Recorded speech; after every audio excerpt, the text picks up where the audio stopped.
Hello student, ये second lecture है हमारा और first chapter CBSE 9th class का first chapter matter in our surrounding का सेकंड लेक्चर है, जिसमें गैस की प्रॉपर्टी रह गई थी बताना हम।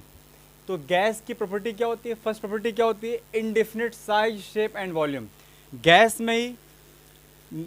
में ना ही शेप होता है, ना ही साइज होता है, ना ही वॉल्यूम होता है। मतलब गैस का इनडिफिनिट वॉल्यूम होता है, डिफिनिट वॉल्यूम नहीं होता है गैस का। गैस को जिस कंटेनर में हम लोग रखते हैं वो उसी कंटेनर के वॉल्यूम को ले लेता है पूरा, मतलब इनडिफिनिट है पूरा। ठीक है। मैक्सिमम इंटरमोलिकुलर स्पेस, गैस में इंटरमोलिकुलर स्पेस बहुत ज़्यादा होता है। मतलब गैस के पार्टिकल के बीच में स्पेस क्या होता है? बहुत ज़्यादा होता है। मतलब सॉलिड लिक्विड के कंपेयर में गैस में स्पेस क्या होता है? गैस के पार्टिकल में सबसे ज़्यादा होता है। ठीक है। Next point, minimum intermolecular force of attraction. इनके पार्टिकल्स के बीच में, गैस के पार्टिकल्स के बीच में इंटरमोलिकुलर फोर्स ऑफ अट्रैक्शन, मतलब इनके अट्रैक्शन फोर्स जो होता है इनके पार्टिकल के बीच में बहुत ही कम होता है, बहुत ही कम, ना के बराबर पूरा। ठीक है, बहुत ही कम होता है। Next, maximum diffusion.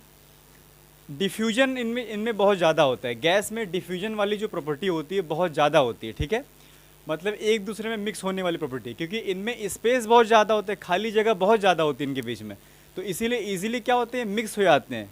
ठीक है, किसी दूसरी गैस के साथ में। ठीक है।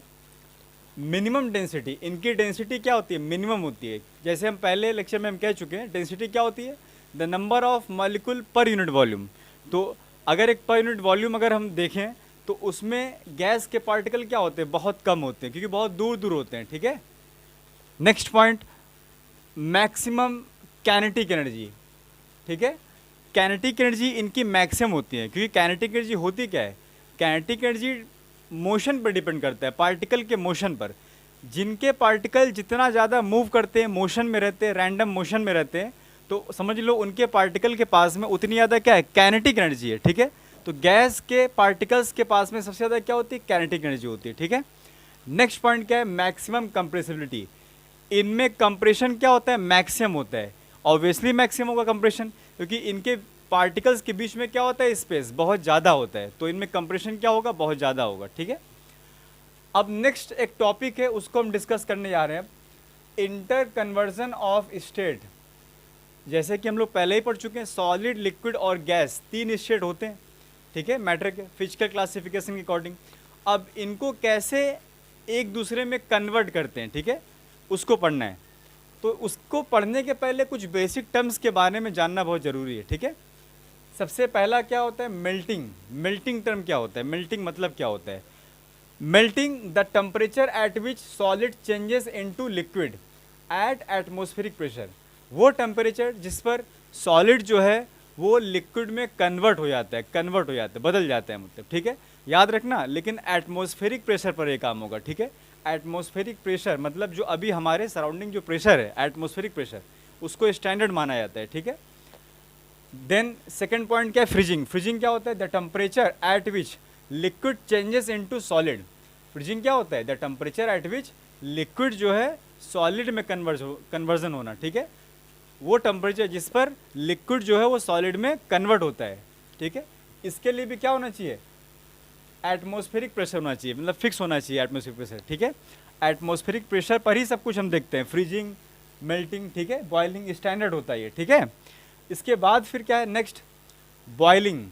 बॉइलिंग क्या होता है? The temperature at which liquid changes into gas या वेपर। ठीक है, वह टेम्परेचर जिस पर लिक्विड जो है वो गैस या वेपर बनाती है। ठीक है, उसको क्या कहते हैं? बॉइलिंग कहते हैं। नेक्स्ट पॉइंट क्या है? कंडेंसेशन या लिक्विफिकेशन। कंडेंसेशन क्या होता है? The temperature at which gas या vapour changes into liquid at atmospheric pressure.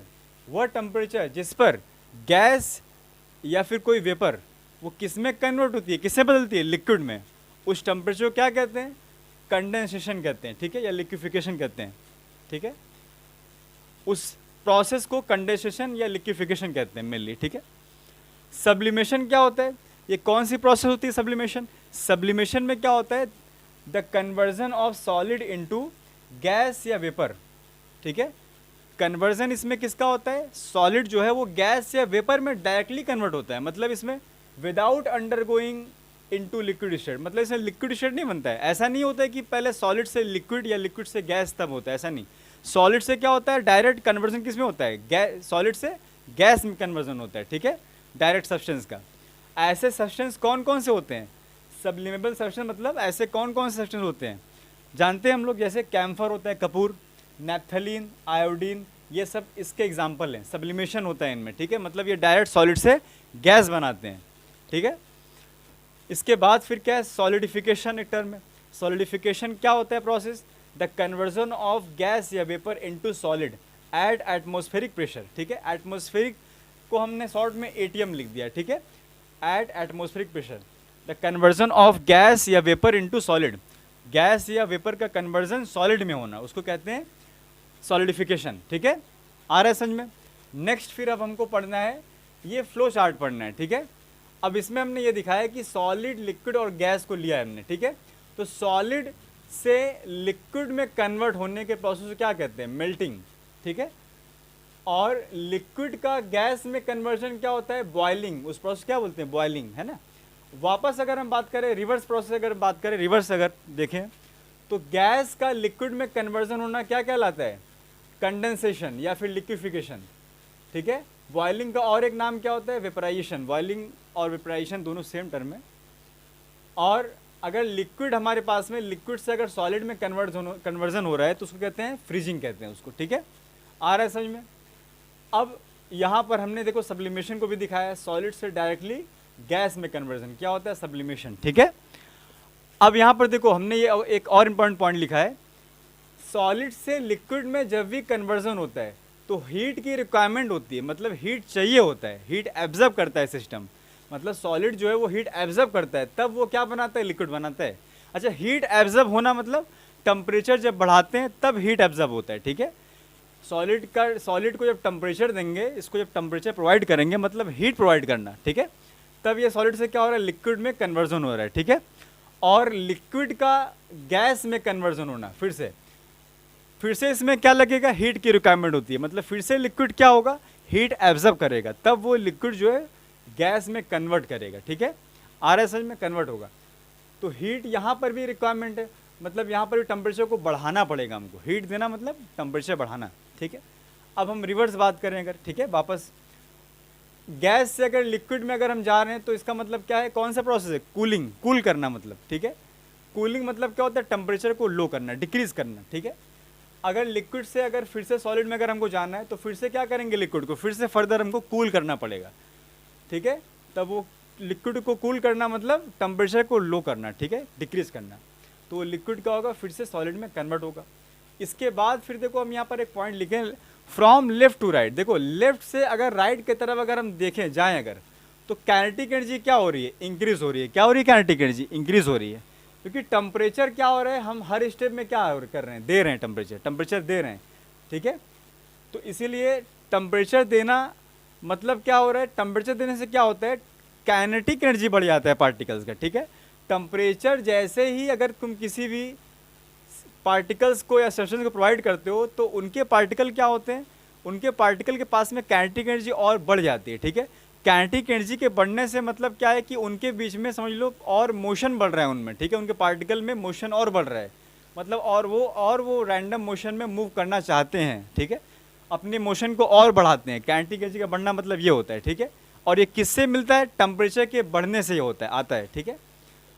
तो सॉलिड से लिक्विड, लिक्विड से गैस, ठीक है, काइनेटिक एनर्जी बढ़ा रहे हैं तो सॉलिड से क्या हो रहा है, लिक्विड में कन्वर्जन हो रहा है। और अगर काइनेटिक एनर्जी बढ़ रहा है तो लिक्विड जो है वो गैस में कन्वर्ट हो रहा है, ठीक है। और अगर हम यहाँ बात करें फ्रॉम राइट टू लेफ्ट, तो राइट से लेफ्ट की तरफ अगर हम जाएं तो टेम्परेचर देखो डिक्रीज हो रहा है, यहाँ पर राइट से लेफ्ट की तरफ जाने में टेम्परेचर डिक्रीज हो रहा है, मतलब कूलिंग प्रोसेस चल रहा है यहाँ पर, ठीक है।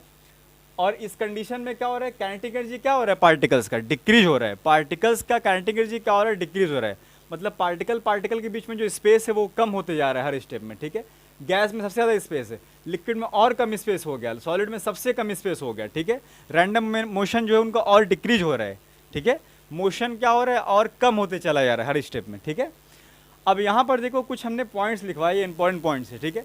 Kinetic energy is inversely proportional to intermolecular force of attraction.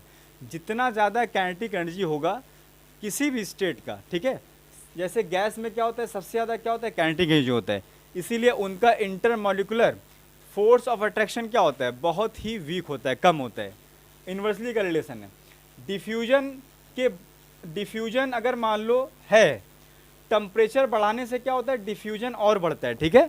Mixing वाली प्रॉपर्टी, मतलब डिफ्यूजन मतलब मिक्स होना, ये और बढ़ जाता है टेम्परेचर के बढ़ाने से, ठीक है।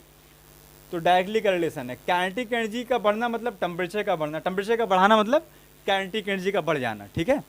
और टेम्परेचर का कम होना मतलब काइनेटिक एनर्जी का कम हो जाना। Intermolecular force of attraction is inversely proportional to intermolecular space.